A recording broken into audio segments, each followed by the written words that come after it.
हमारे यहाँ अगर इस दुनिया में, भारत में हिंदू धर्म का अगर जनाजा निकलते हुए देखना है तो किसी हिंदू की शादी में चले जाओ।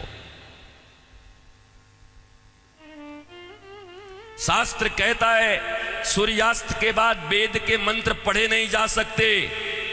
तुम राक्षसों की तरह अर्धरात्रि में विवाह कर रहे हो। अरे वो काल कुछ और था जब मुगल तुम्हारे यहां थे। रात के अंधेरे में बहू बेटियों को उठाकर ले जाते थे, दिन के उजाले में ले जाते थे, तो रात में छुप छुप करके अंधेरे में विवाह कर दिया करते थे। अब कौन मुगल और कौन अंग्रेज तुम्हारे पीछे पड़ा है? क्यों नहीं तुम सूर्यास्त के पहले विवाह करते हो, अभिजित मुहूर्त में करते हो? वेद तो वही कहता है। तो तुम्हें तो ये भी ज्ञान नहीं है। हिंदू धर्म का डंका लेके घूमते चल रहे हो, डंका पीट रहे हो हिंदू धर्म का। तुम्हारे विवाह में देवताओं का कितना अपमान होता है। अरे विवाह में दो प्रकार के कार्ड बनाओ। विवाह एक संस्कार है, विवाह एक यज्ञ है। अरे भैया, खाने पीने खिलाने वाले के लिए एक दिन रिसेप्शन जो करते हो कर दिया करना, पर विवाह में बड़े लिमिटेड लोगों को बुलाया करो। अपने परिवार, वो भी जो सनातन संस्कृति को मानते हैं, पवित्र रहते हैं। विवाह संस्कार में देवता आते हैं तुम्हारे द्वारा किए गए यज्ञ के भाग को लेने के लिए। अरे नाक पोंछते हुए, कान खुजाते हुए, पता नहीं क्या क्या करते हुए अगर तुम किसी को भोजन दो तो तुम्हारा बच्चा भोजन नहीं करता। ऐसे ऐसे आंख करके बच्चे को दो। शी मम्मी, कितनी गंदी हो तुम। और देवता आते हैं तुम्हारे बेटे और बेटियों के विवाह में। वो एक यज्ञ होता है। कोई शराब पी के खड़ा होता है, कोई गांजा पी के खड़ा होता है, कोई गुटके खाए रहता है, चमड़े के बेल्ट पहने रहते हैं, जूते पहने रहते हैं। 3 घंटे तक दूल्हा उपवास नहीं रह सकता। कोई फूफा बन के पेप्सी ढकेल देता है, कोई जीजा बन के कोक ढकेल देता है। अरे आज 3 घंटे जो अपने सिया को, अपनी जानकी को पाने के लिए उपवास तक नहीं कर सकता, वो क्या पालेगा अपनी पत्नी को, धर्म पत्नी को? ये कोई विवाह है? ये कोई सनातन संस्कृति है? और इसी को तुम विवाह कहते हो। विवाह यज्ञ है, यज्ञ है। इसलिए हमारे यहां तलाक और डिवोर्स का कोई सिस्टम नहीं है। उनके यहां विवाह एक एग्रीमेंट है, आज हुआ है कल तोड़ देंगे। पर सनातन संस्कृति धर्म पत्नी और पति स्वामी, इस प्रकार की एक संरचना है। विष्णु और लक्ष्मी बताया जाता उनको।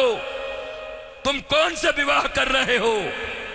अंग्रेजों के पिट्ठुओं, अंग्रेजों के गुलाम बड़े बन गए हो। भारत के पैसे खा करके उन पैसों से भारत को ये दिखा रहे हो अंग्रेजों और पाश्चात्य संस्कृति की तरह विवाह करके साधारण भारतीयों के मन में लोभ उत्पन्न कर रहे हो। और ये समाज के अग्रणी लोग बने हुए हैं, ये समाज के श्रेष्ठ लोग बने हुए हैं, ये समाज को दिशा दिखा रहे हैं, ये समाज को भोंडा प्रदर्शन कर रहे हैं, अपने दन का लोगों को दिखा रहे हैं। एक गरीब बेचारा विवाह करने में भी लज्जा करता है, इतना आडंबर बना दिया।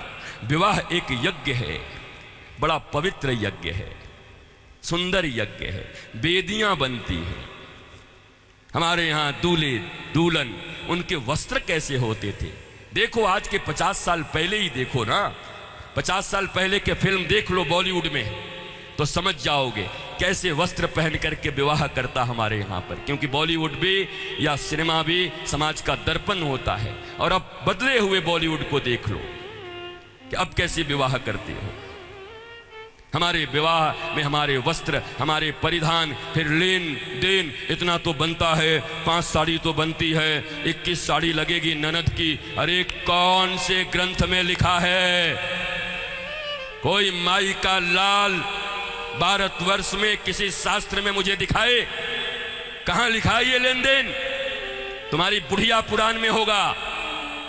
लोभियों के बनाए गए कानून, लोभियों के बनाए गए नियम, अरे जरा सोचो, एक बच्ची, एक बेटी अपना नाम, अपना गोत्र छोड़कर आती, अपना टाइटल छोड़ करके आती, अपने घर परिवार, माता पिता भाई बहन सखी सहेली छोड़कर आती और तुम्हारे वंश को बढ़ाने के लिए तुम्हारे घर में आती है। उसको भी टीवी, फ्रिज और कार के लिए मिट्टी, तेल और पेट्रोल से जला देते हो। तुम्हें शर्म नहीं आती? भारतवर्ष में जन्म लेकर बैठे हो। तुम्हारी बाजुओं और भुजाओं में अगर शक्ति है तो अपने पैसे से कार खरीद लो, अपने पैसे से